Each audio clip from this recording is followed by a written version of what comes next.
Welcome to the Celebration of You. I'm your host, Holly Dowling. I'm thrilled to share with you incredible people from all over the world who are living and leading extraordinary lives.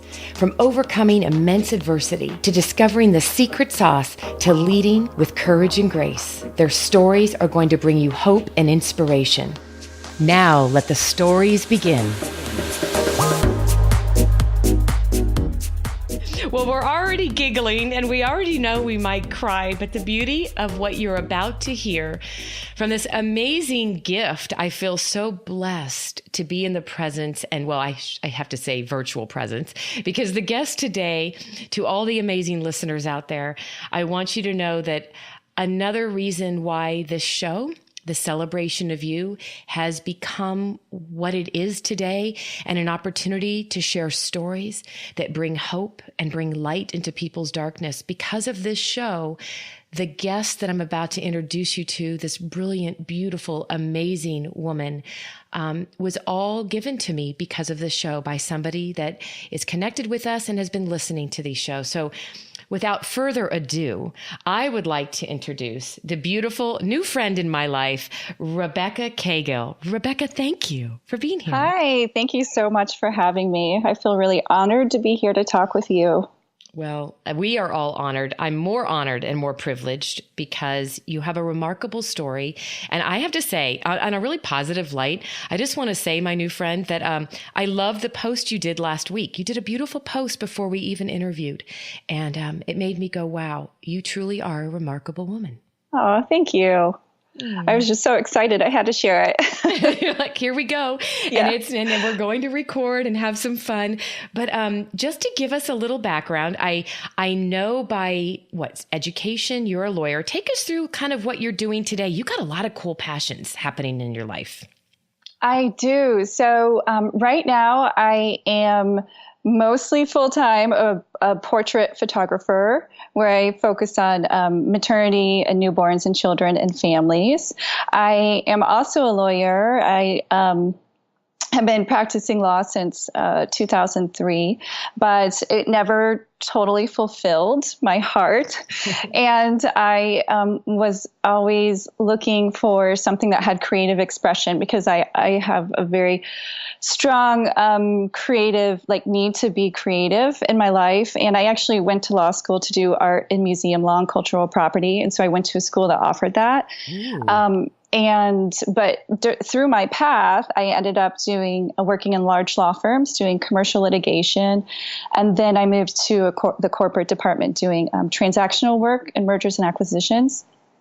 And I still just wasn't totally, it just didn't speak to me. Mm-hmm. And I knew it wasn't meant for my long-term life.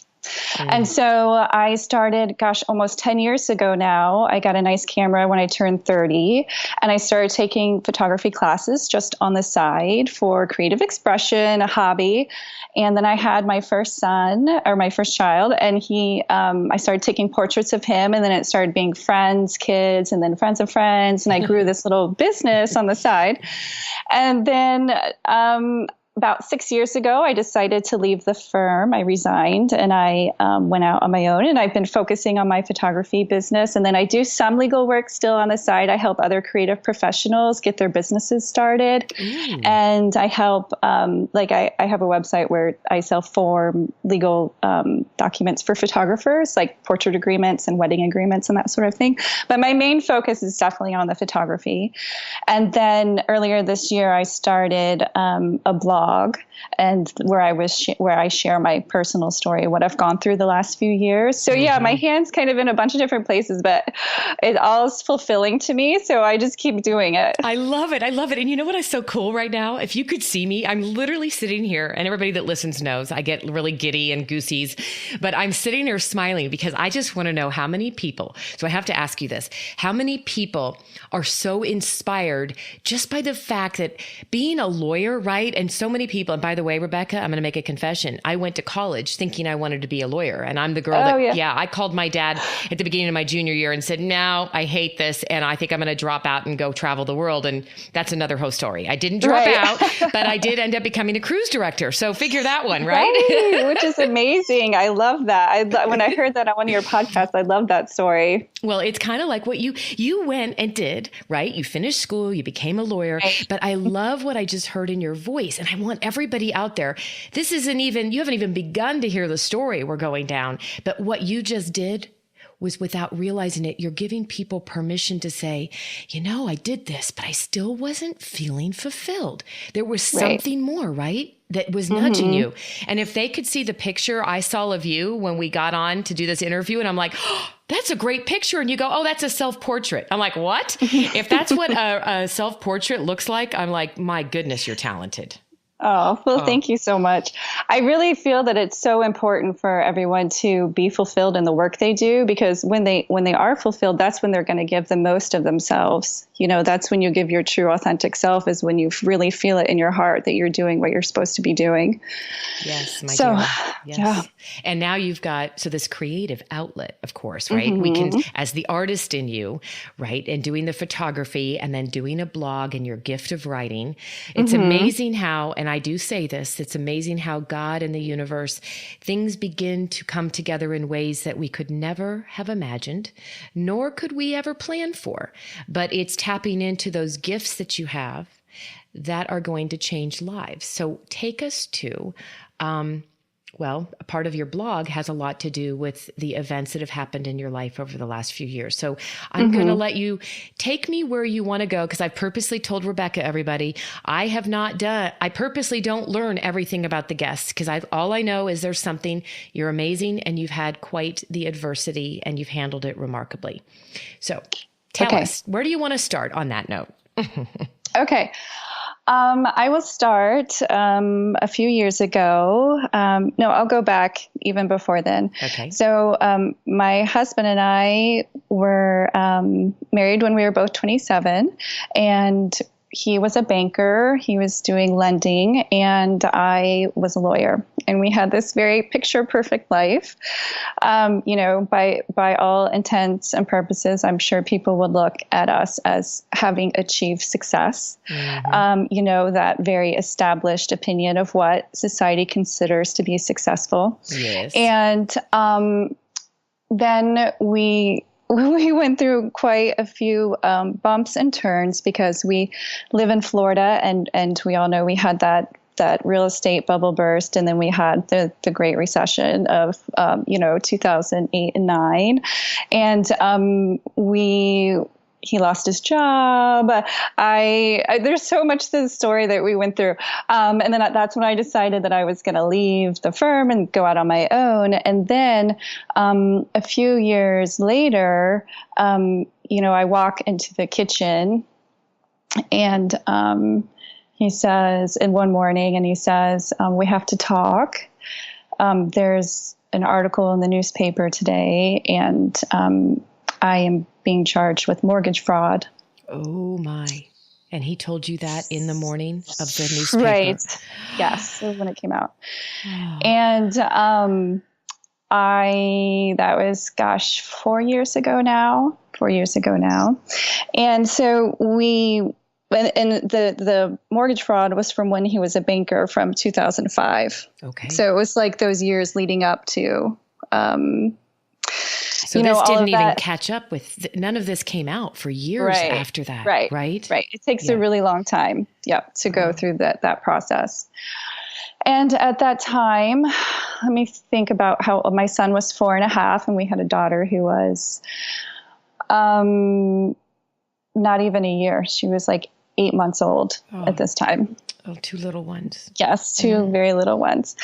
And so that, in itself was so devastating and shocking. And then, so then we went through this process of finding out the charges were being brought what was going to happen going through until the sentencing hearing, because he pled guilty. And so he went to the sentencing hearing, and we had no idea really what was going to happen as far as the sentence.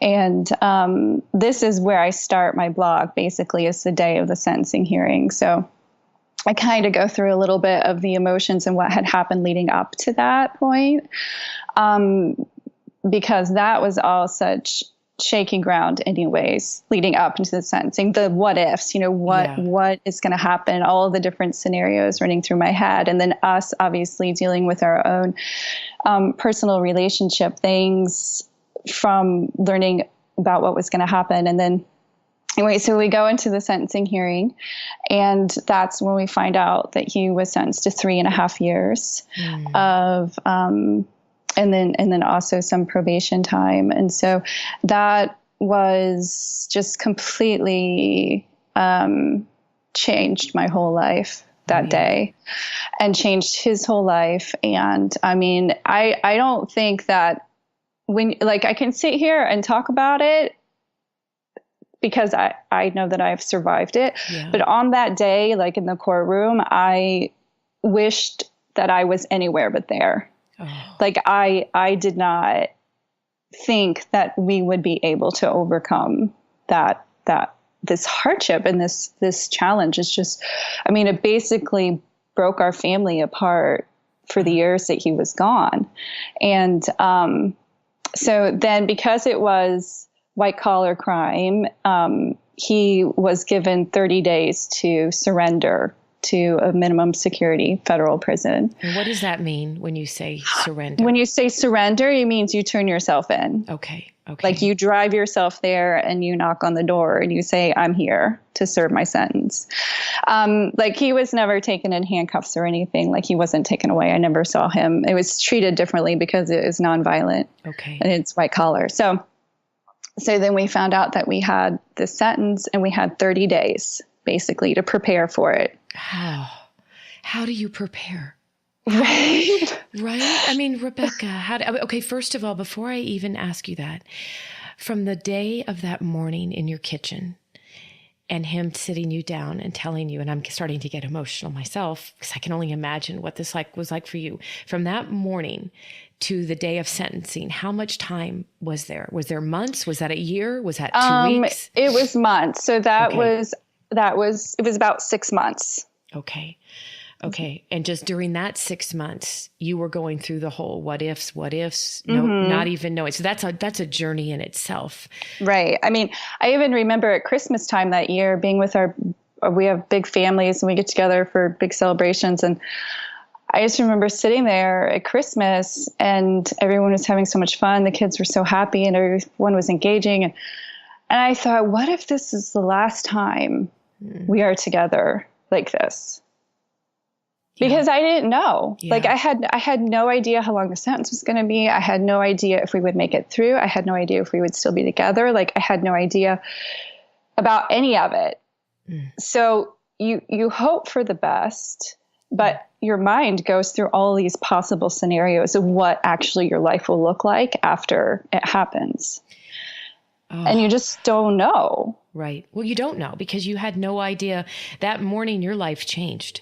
Right. In so many, I can't even fathom as a wife and as a mother, finding out something that you can't even swallow, right? It's like, okay, this is not real. It's almost like it was surreal, probably not real. Yeah. So then you go to sentencing, and I, again, can't even fathom what that's like. So what was that 30 days like? So the 30 days was, we basically went back and forth between being very robotic and this is our to-do list and these are the things that we have to do before you leave. Things like, I mean, he was very involved with the family. He was very good dad. He was an amazing dad. Mm-hmm. He did so much around the house. He did so much, I didn't even know what days the trash came, because like he was in charge of taking the trash out. So like all this stuff we had to get ready and prepare for. And, changing passwords on accounts and getting my name added to things and, everything that we had to take care of. So we went back and forth between being very robotic about our to-do list, and then also being just completely tumultuous, like just completely emotionally exhausted. And this just, I just keep thinking of like this roller coaster, right? This up and this down and this around. It was this constant movement of, okay, we can handle this. We can do this, to like, I wish this wasn't my life. I wish I was somewhere else. Like, I'm so mad at you, or I'm so disappointed, or like, I don't think I can handle this. You know, it was just this very like, and then I would pick myself up. I'd be like, okay, we can do this. And then it was also like getting him prepared, you know, as best we could. Like, what was it going to be like for him? And like, I've really, in my blog, I really try to stay away from like his experience and his story and focus on what I was going through, because that's all I really know. And he, you know, I definitely talked to him about putting this all out there, and he gave me his blessings, but I definitely am very respectful of his wish to be private. So I don't talk too much about his side of it. And I talk more about what I've gone through. But, you know, there was this concern, like, how is this going to affect him and change him? And how can we prepare him for that? And, you know, so that 30 days, and the 30 days actually turned into 60 days, which was such a blessing, because everybody in the family got really ill. Like, we had the flu. Really? And everybody got sick, so it delayed this. It was like a domino effect. Like, we were all so sick. And then like 2 weeks went by, and we were like, oh my gosh, we still have so much to do. And we were able to petition the court, and we asked for 30 more days for various reasons, and they granted it. So we had 60 days. Okay, sorry, Rebecca, but this is the only time in life that you literally look up and say, thank you, God, we're all so sick. Right, I mean, right? You're like, okay, so you get your extra 30 days. You're all sicker than a dog, but hey, blessing. Yeah. Right. It was a blessing. And so it was a blessing too, because then we were able to stay. He was able to be there for my son's 5th birthday party, which my son turned 5 2 days after he ended up surrendering. So we had his birthday party early. And so he was able to be there for that. So, love that. Yeah. So, so we went through that, and then, so now let's get to the day of surrender. Did you take him? Because isn't that, I did read one piece about the ring. Mm-hmm, I did. Yeah, that I did. I drove him. The prison he was at was 5 hours away. Okay. And so, I did drive him. So we said goodbye to the children. And they stayed at my in-laws, and the next day, or that night, we drove up to the nearest city, and then we stayed there overnight. And then I drove him in the morning to the prison. Okay. And tell us about, he handed you his ring, didn't he? He did. Yeah. We were in the car, and, you know, I have to kind of paint the picture, because we were in the middle of nowhere. I mean, and it makes sense to me now that they build prisons away from cities on purpose, right? Because that's true. Yeah. Nobody wants to have criminals close to their house, right? Like next to the grocery store, right? Yes. So we drove. We're in the middle of nowhere. We came to the grounds where the prison is, and there's also a medium security prison right next door to the minimum security. And where he went was actually, they call it a camp. Okay. Because he was nonviolent white collar. And so it's treated, you know, it's like the lowest minimum security available. And so you like drive in, and they have all, you know, the flags and these signs, and there's this, you know, huge medium security building with like all this barbed wire around it, like really scary, right? Like the things you see in movies. Just awful. Yeah, it's awful. And there are some administration buildings, and you keep going, and then there are some other buildings, and there's like, no, you don't know where you're going. Like, you're like, I'm not really sure what's happening. So we're sitting in this parking lot, and we think we're in the right place, and it's just surrounded by woods of these really tall pine trees. And it was just like silence. It was just stillness in the air. Like we didn't see anybody. And we were just sitting in the car, and we were saying goodbye, and he takes his ring off, and he gives it to me. And, I look at him and I was about to object because I definitely wanted him to take it with him, as a reminder of us and his family. And he said, I want you to keep it safe for me while I'm gone. Mm-hmm. And I want to see if I can earn it back. Oh God. Oh my. Yeah. So I kept it the whole time. And it's funny because, he's a really funny guy. And that's one of the things that drew me to him to begin with. And on the inside of the band, it says, I will always laugh. I had that engraved on the inside of his wedding band for the wedding day. Oh. So it's just so ironic to me. I definitely have not always laughed, but that inscription gives me so much hope, and in that moment, it made me think that maybe one day again, I would laugh, Oh. And so we said our goodbyes, and I just sat there in the parking lot for a few minutes and kind of wondering, like, wow, this is my life. Yeah. Like, this is really happening. Like, how did this happen to my life? How did I get here? Yeah. And where do I go from here? Yeah. And so I drove out, and I put the ring in the cup holder in the car, and chose to move forward. Mm. And you drove. Did you drive 5 hours straight back by yourself? I did. Mm-hmm. Yes. What was that like? I mean, I think I'd be crying most of it, but then I'd be mad. I don't know what I'd be, right? You don't know what you'd feel till you're there. Right. Well, I did write a blog post on it that's very specific and graphic about it, and there is definitely lots of crying. It was.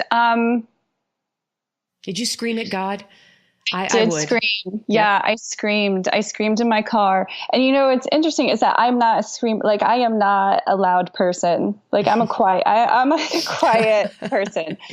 And that has actually been an interesting part of the journey since then, is that, my husband, he's like a loud, jovial person. Like I said, he's just this really loud, big energy. And I didn't realize until he was gone how much I relied on that to overshadow me. Like, I relied on that to help me be small, if that makes sense. Yes. Like, yes. I was so, like, I know that when people look at me from the outside, they're like, oh, well, she's a lawyer and she did this and she did that. But I was very quiet. Like, I'm a quiet, like, I don't like people to see me. I don't like being hurt. Like, I don't like being loud and brass and like in people's faces. Like, I've always lived this very, like, I'm just going to keep my opinions to myself. I don't want to engage in debate. Like, I'm not going to, and until his energy was gone from my presence, until his energy was gone from our family of four, I didn't realize how much I took that role. You know what I mean? Yeah. Like, and so when I was in the car and I was driving back and I was crying, I was yelling, and I screamed in my car with the window shut because we were sitting, we had actually run into an accident on the way there.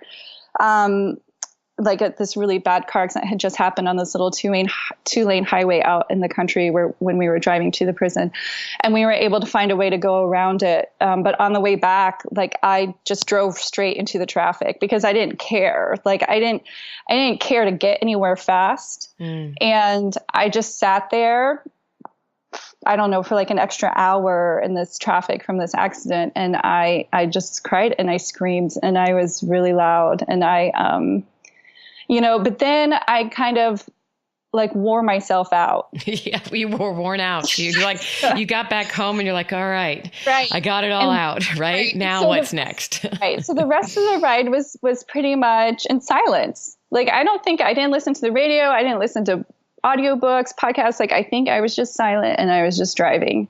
And I thought, Lord, help me, because I'm going to need it. Yeah. And the Lord did help you, because you wouldn't be talking and sharing this with me now if you hadn't come full circle and all of those things, from your faith to so I'm picturing, like, you get home and you wake up the next day and it's day one of me and the kids. How do you, and I know that your youngest, your daughter wasn't even one, but over these last 3 years, how did you share this with your son? Like, what was the story? And did you take the kids? Did they go visit dad? I mean, what was that like? Okay, so that was actually one of our main priorities when we found out that he was going to be leaving. And during that 60 days, we went to a family therapist who could help us figure out what words to use to tell our son. Like, because I wasn't sure. That was my biggest concern, really, was what do we do about our 5-year-old? My daughter, she was actually 14 months when he left. And so I was not concerned about her. I knew what her needs were, and I knew that I could meet her needs. And so, but for my son, he and my husband were really, really close. And so we went to a family therapist, and she told us how to address it with him, what words to use, and when to tell him. So we actually didn't tell him until after his birthday party. So just like 2 days before my husband left, because we were told that, kids don't really understand the passing of time. And that if we told him too soon before, then that would be really hard for him to process. That makes sense. Okay. Right. Yeah. And so basically we sat him down on the couch and we said, I did the talking because my husband couldn't. It was too emotional for him. And he said, I said, a long time ago, before you were born, at work, Daddy made a mistake. And because of his mistake, he has to go away for a while as his consequence. So we had to put it in terms that he understood, because we've always talked to him about how all actions have consequences, and some are good and some are bad, and you have to make a choice beforehand before you take the action. And so this is something these are the terms that we use to tell him. And, like as a punishment. And so he said, well, how long is he going to be gone? And we said, it'll be a while, because I couldn't say 3.5 years because he's 5. Right. That was like more than half of his lifespan. And like, he just can't, like, that would have just gone over his head. It wouldn't make no difference to him. So we just said, it'll be a while. And I said, but he, we love him and we miss him. We'll miss him, but we will write to him and we will visit him, and then he will be home. Oh, perfect. Okay. So he did have that certainty that he would get to see him, right? Right. So that's exactly what we did. And based on what the therapist told us, we actually took this like little toolbox, this little kid's toolbox, and my husband filled it with mementos and like Pez candy and pictures and like a worry stone and like some other little trinkets and stuff. And he gave it to him and he said, if you ever feel sad, if you ever miss me, you can get this out and you'll know that I love you and that I'm thinking about you and I miss you too. Oh. And he said, when I write you letters, put them in the box. And then when we get home, we'll go through it together. So that advice from the therapist was invaluable, because that really helped with our transition, and it really helped with my son as he was working through it. Now, the interesting thing about this is that 3 years is a really long time in child development. Yeah. Yeah. And so at one point, I heard my son tell a friend that his dad was at golf camp. Well, and I thought, that's so interesting. Wonder where he learned that. And so I didn't realize. So I had to talk to him about it. I said, don't you know where your dad is? And he said, no, I don't. And I said, do you remember when we had a conversation right before he left? And he said, no, that he actually couldn't even remember, like from 2 years before. And so, and he was reading when he was like 7. I thought at some point we would drive up to the prison and he would read the signs, correctional facility, he would read the signs, be like, where are we? What is this place? So I actually had to go through it again with him. And I said, well, this is what happened and this is why he's there. And now he knows the term. He was in prison because he lied at work. Like that there was this thing that he didn't, and it's wrong. It was wrong, but before my husband left, I knew from the very beginning that the way that I handled it, the way that the children saw me handle it, is how they would understand it to be. So like I've always said, people make mistakes and they get second chances and we forgive them, And so that is what I've used this as a tool to teach my kids, that we love our family no matter what. And even when they make mistakes, we forgive them. I love that. And so that is a theme that we've had. And so that's really what I focus on with the kids. Rebecca. Is that side of it. Oh, I love that. And you know what's so beautiful is that as a family, right? Nothing's perfect. I don't care what anybody says behind closed doors. There's no perfect family. We all go through stuff. And it's what are we doing to help our children and to show them what unconditional love looks like. And I love that one of the things I always said to my boys was, you're going to make choices and you're going to be held responsible. So be just thinking about the outcomes, no matter what. And for you as a family, I mean, your children, and especially your son, because he was old enough, and so close to your hubby, that to go through this journey together, just to think that the unity of your family, how you've grown and just, that to me is just such a golden life lesson that you've given your family and your children. And I want to focus on you now, my love, because it sounds like you've been a pillar of strength, a huge pillar of grace and love. And in all of those things, we're human. So we are now 3.5 years past. Your honey is home and we're back we're back together and everything's good. But what, for you, Rebecca, what has been, I guess, the most beautiful part, if you had to look at this horrific time of your life, what's been the most beautiful thing that came out of it for you, and maybe the most challenging? Like, what would you share if somebody out there right now is in the same exact situation and they're just hiding behind a closed door? They're scared to tell anybody, they're just in that. Right. I mean, there's so many things that I've learned. So the most important one for me is that going through this, and the resulting personal analysis, because I used to get to the point where I was like, why did this happen to my life? Like, how did I get here?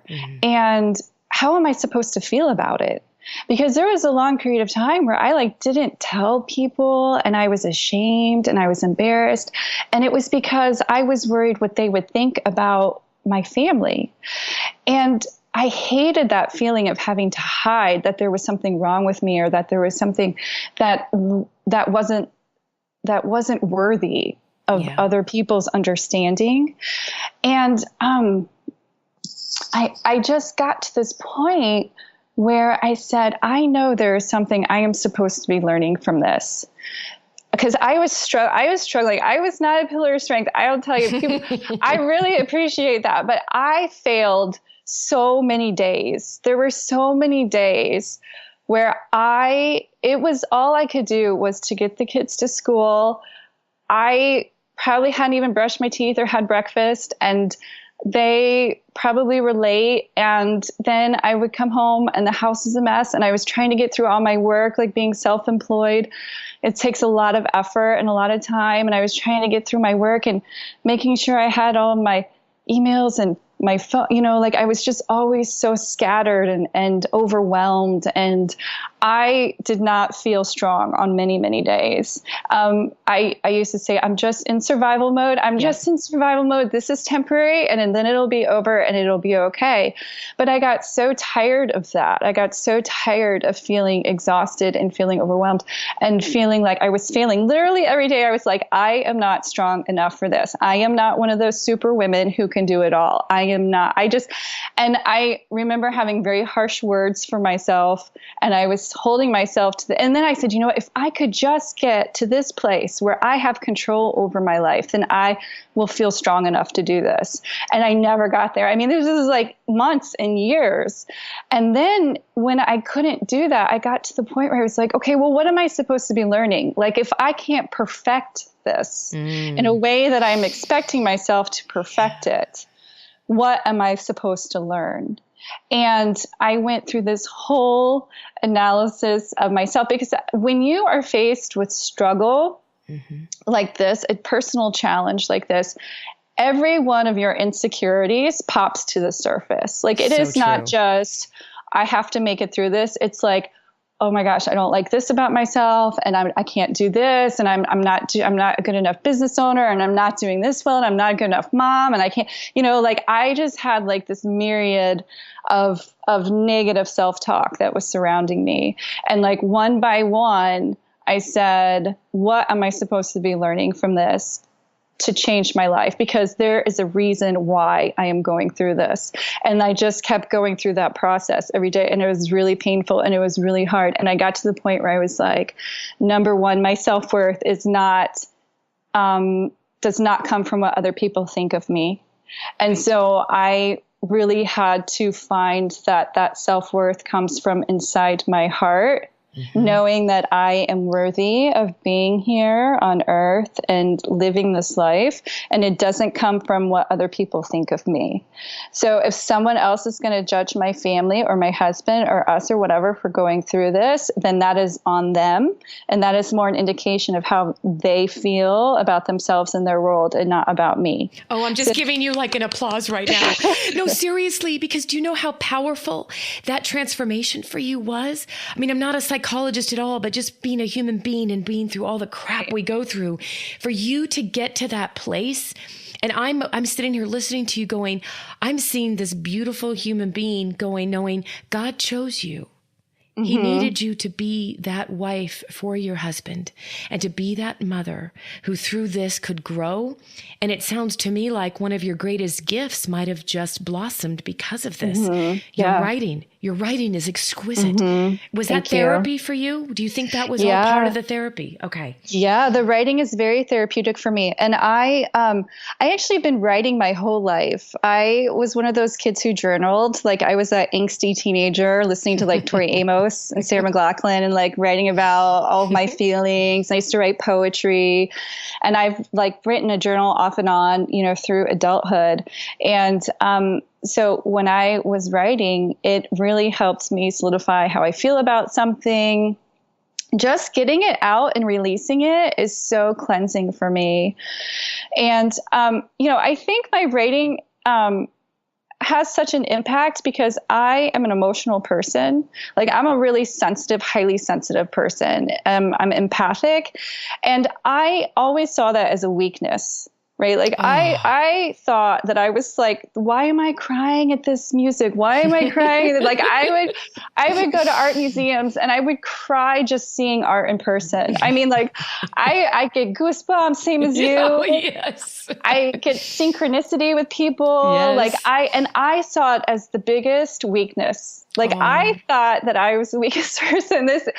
And so when I went through this transformation where it was like, I am not weak, I am strong in my own way. That like, when you can be emotionally sensitive and share your emotions with people and be vulnerable, like, that is a strength. And so that is another thing that I learned about myself.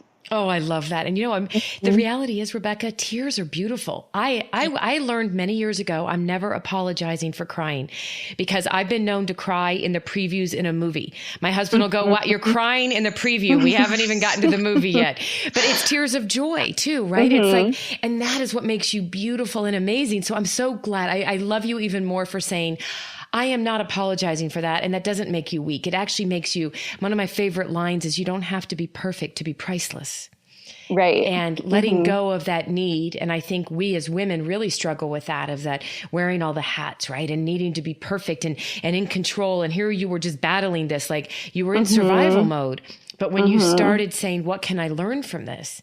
And look at where you are now. So take us to present day.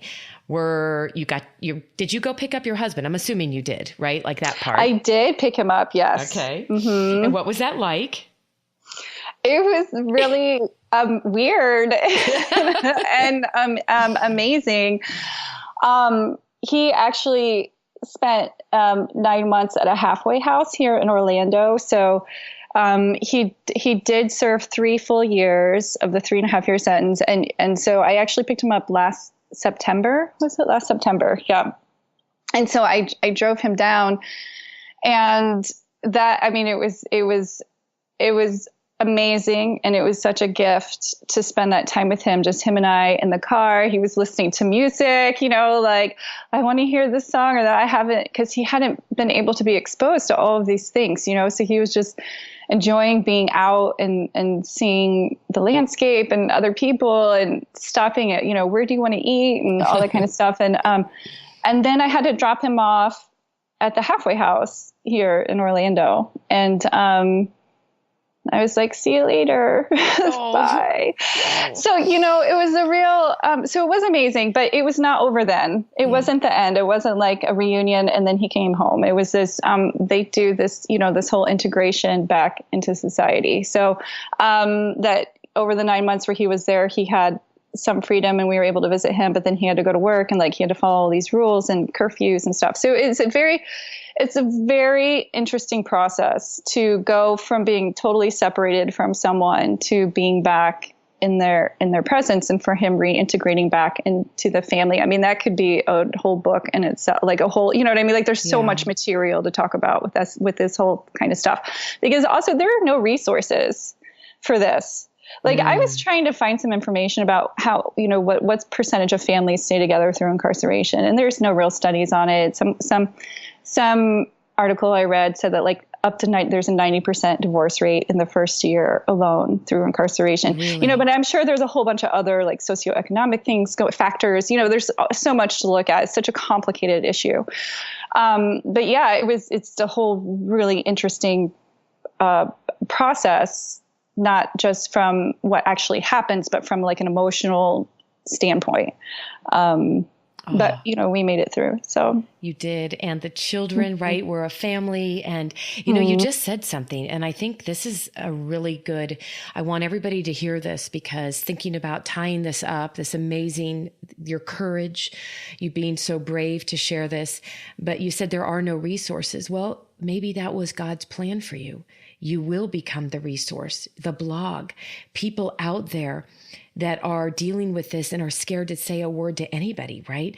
And what's going on, and somebody that's been through it. Maybe it's the same situation, a wife that had to take her husband and found out, right?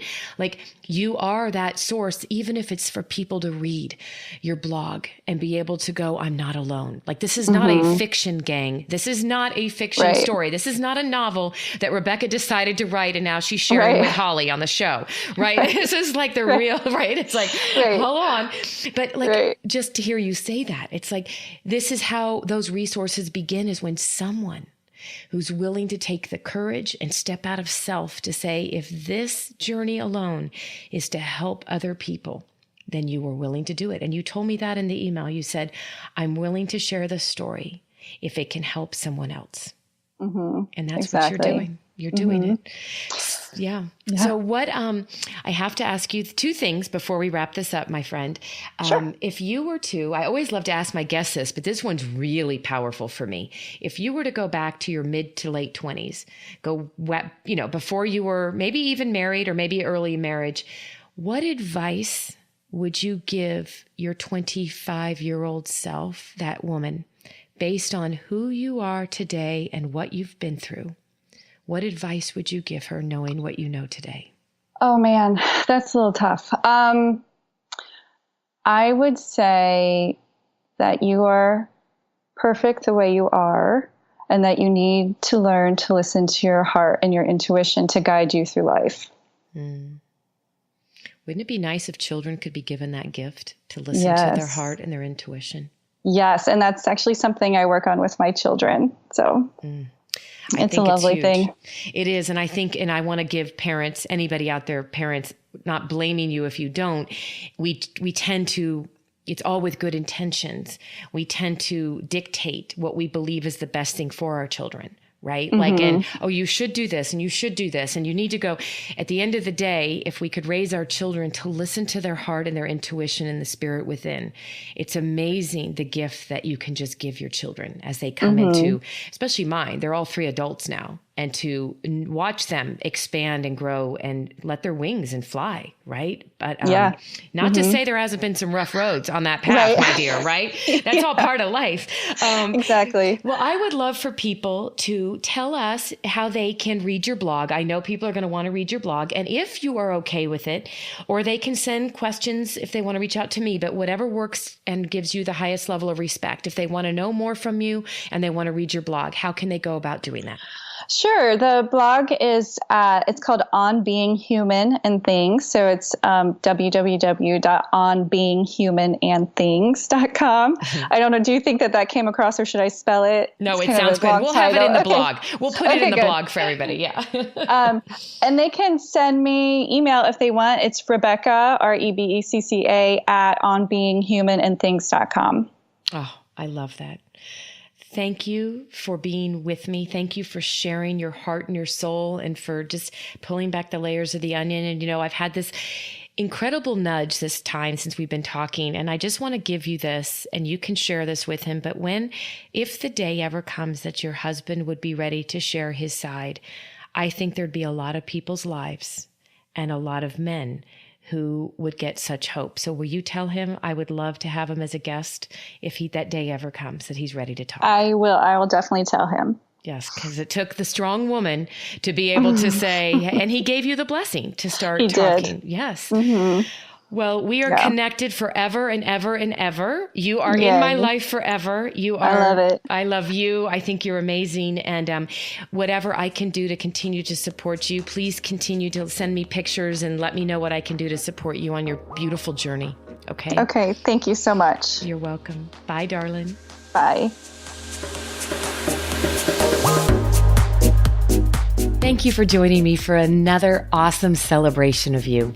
If you were inspired by this story, please share it with your family and friends and hashtag Your Story Matters. I'd love to hear from you, so please leave a comment on iTunes. And absolutely, please come to my website, hollydowling.com. Leave a comment there too, and while you're there, pick up your free gift. Most importantly though, just remember that your life is a gift from God. What you do with it is your gift back.